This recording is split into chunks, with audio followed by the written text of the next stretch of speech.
जब वो अपने खेत के भीतर एक भी अगर वैसे जंगली घास आ जाती है तो उसको भी निकाल देता है। जब वो अपने जंगली खरपतवार को नहीं छोड़ता है वहां से, तो सोचिए कि वो दिल्ली की सरकार को कैसे छोड़ देगा जो उसके हक को मारने पर आ गई है। कोरोना का डर जब हैदराबाद में अमित शाह रैली करते तब नहीं दिखता, जो है योगी जी रैली करते हैं तब वो कोरोना का डर नहीं दिखता, और जब बिहार में चुनाव होते हैं तब वो कोरोना कहाँ चला जाता है। ये सिर्फ किसानों के मामले पर या कोई प्रोटेस्ट जो करता है अपने हक और हुकूक के लिए, उन्हीं के ऊपर कोरोना के गाइडलाइंस क्यों लागू होते हैं।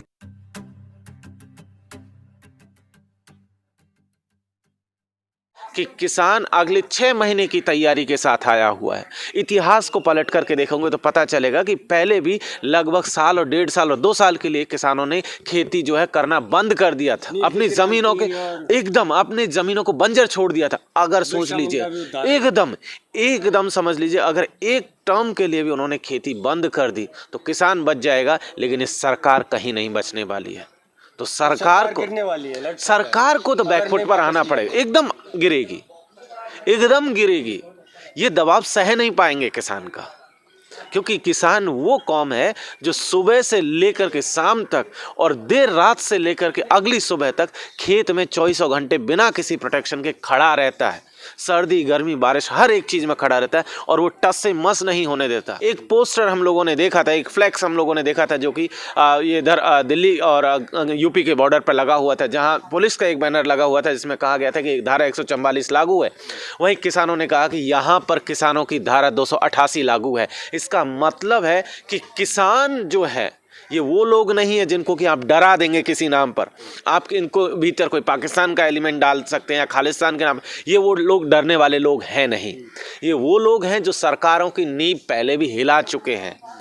ये वो लोग हैं जिन्होंने पहले भी बहुत सारी सरकारें बनाई हैं और बिगाड़ी हैं, और सरकारें ऐसे जाती हुई दिखेंगी आपको किसानों के मसले जब आएंगे तो, क्योंकि इस देश का 70% हिस्सा आज भी डायरेक्टली और इनडायरेक्टली, और ये कह सकते हैं उससे ज़्यादा हिस्सा आज भी खेती पर डिपेंडेंट। देखिए, सरकार का एक आदत हमेशा से हम लोगों ने देखा, वो पहले देखते हैं कि कितना जो है पानी में जो है उछाल हो सकता है, ठीक है, वो कंकड़ मार करके अभी देख रहे हैं। जिस तरीके से उन्होंने इस पूरे के पूरे मूवमेंट को हैंडल किया है वो दिखाता है कि सरकार किसानों को लेकर के एकदम भी सीरियस नहीं है अभी तक। अब पिछले 2 दिनों में एक सीरियसनेस देखने को शुरू हुई है, जब गृह मंत्री ने कंडीशंस लगा करके बात करने की बात कही। अदरवाइज उससे पहले देखें तो 2 महीने से किसान जो है पंजाब के अगर बात करें और हरियाणा में जो है लगातार मूवमेंट में है। उससे पहले भी देखेंगे तो बॉम्बे में भी जो है लगातार मार्च होते रहे। पिछले साल भी मार्च हुआ था, पिछले साल रामलीला मैदान तक किसान लोग लेकर के आए थे। अब जो है जिस तरीके का मामला है उसमें किसानों ने एक चीज़ क्लियर कट मैसेज देने की कोशिश की है कि वो इस बार खाली हाथ वापस नहीं जाने वाला है।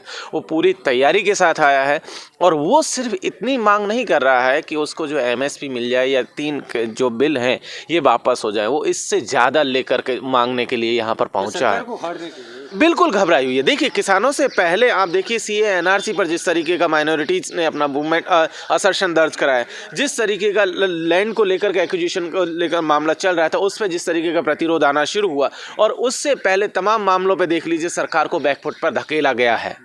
और सरकार एकदम से फिलहाल बैकफुट पर है, और वो समझ रही है कि अगर किसानों को सीरियसली डील नहीं किया गया तो जिस तरीके से पंजाब और हरियाणा के किसानों के साथ फिलहाल यूपी और राजस्थान के किसानों ज्वाइन किया है, और बॉम्बे महाराष्ट्र के भीतर भी बड़ा मूवमेंट की तैयारी हो रही है, तो ऐसे में समझ लीजिए सरकार को वापस अपना जो बिल है वो लेने पड़ेंगे, और वो पहले भी ले चुके हैं। जैसे सीए एनआरसी पर डटी हुई थी, ऐसे यहाँ नहीं डटी रह सकती है, एकदम नहीं डटी रह सकती है। ना सीए पर डटी रही, सीए पर भी आज देख लीजिए, जहां वो कह रहे थे कि क्रोनोलॉजी समझा रहे थे, आज वो क्रोनोलॉजी वो भूल चुके हैं। उनके भीतर ये डर बैठाने की कोशिश थी कि माइनॉरिटी को कैसे डराया जा सकता है सीएनआरसी से, लेकिन यहाँ जो तबका है वो डरने वाला है नहीं। आज इतिहास दोहरा रहा है, एकदम दोहराएगा। जैसे जैसे ऑपरेशन बढ़ेगा, जैसे जैसे सरकार के हमले बढ़ेंगे, जो शोषित है, जो पीड़ित जो जनता है, जो चाहे किसान हो, चाहे मजदूर हो, चाहे आपका छात्र हो, तमाम तबका एकजुट होगा और वो एकजुट होता हुआ दिख रहा है। पिछले दिनों हमने जो है एनआरसी के मसले पर देखा था कि तमाम जो माइनॉरिटीज़ के साथ साथ और भी प्रोग्रेसिव सेक्शन से वो तमाम लोग उनके साथ में थे।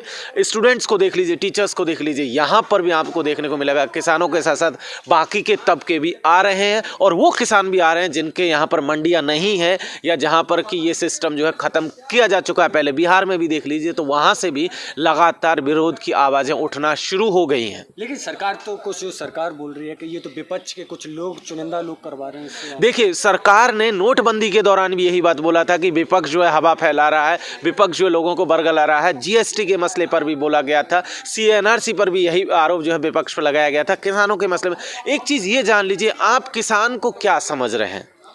किसान जो है वो एकदम से ये समझिए बहुत जागृत कौम, पॉलिटिकली बहुत अवेयर कौम है। वो पॉलिटिकली उसको इतना जो है बेवकूफ़ समझने की गलती मत करिए, ठीक है। किसानों को अगर देखेंगे तो कल के एक प्रोटेस्ट में एक किसान नेता अपने मन से भाषण देते हुए कह रहे थे कि ये सरकार जो है हमें जो है किसान से मजदूर बनाने पर तुली हुई है, हमें अपनी ज़मीन पर जो है बंदी बनाना चाहती है। दूसरी बात उन्होंने कही थी कि इस मुल्क के 1% लोगों के पास 73% संपत्ति है। इतनी समझ तो किसान रखता है आज की तारीख में, तो पॉलिटिकली बहुत अवेयर, उसको कोई बरगला नहीं सकता है। अगर सरकार ने ये बिल वापस नहीं लिया तो फिर क्या होगा, आगे की रणनीति क्या होगी? किसान तय करेंगे कि आगे की रणनीति क्या होगी। हम लोग उनके साथ सॉलिडारिटी में खड़े हुए और देखिए ये होगा। जो आपका मेनस्ट्रीम मीडिया है वो ऐसे करता रहा है, उसको आप देखिए। तो पहले एनआरसी के दौरान उन्होंने पाकिस्तानी बताया गया था, जब स्टूडेंट्स आंदोलन कर रहे थे तो उनको अर्बन नक्सली बताया गया था, जब महिलाएं अपने हक और हुकूक के लिए बात करती तो उन्हें फेमिनाजी और तमाम अलग अलग टर्म दे करके उनको बदनाम किया जाता है। तो ये सब ये लोग करेंगे, ये उनके हथकंडे हैं, उनसे एकदम जो है हम लोगों को डरने की ज़रूरत नहीं है। लेकिन आज भी एक ऐसा तबका है जो किसानों के साथ खड़ा हुआ है, पत्रकारों का ऐसा जमात है जो अल्टरनेट मीडिया के रूप में है और वो उनके साथ खड़ा हुआ है। तो वो एटलीस्ट उनकी बात को वहां तक पहुंचा रहा है और इस दबाव को अब गोदी मीडिया को भी समझना पड़ेगा और वो समझेंगे।